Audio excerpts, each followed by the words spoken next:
Read me. Should genetically modified foods be used? The use of genetically modified, GM, foods is a topic of debate and controversy.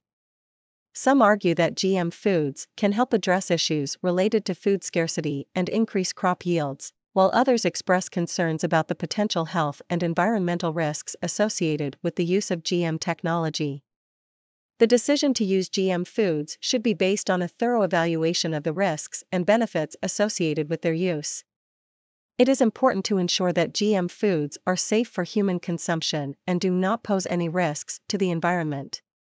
Governments and regulatory bodies play a critical role in evaluating the safety and efficacy of GM foods, and in establishing regulations to govern their use. Consumers also have a role to play by educating themselves about the potential risks and benefits of GM foods, and making informed decisions about the foods they choose to consume. In short, while the use of GM foods can offer potential benefits, it is important to approach their use with caution and to carefully evaluate their potential risks and benefits. Now it's your turn. 3, 2, 1, go.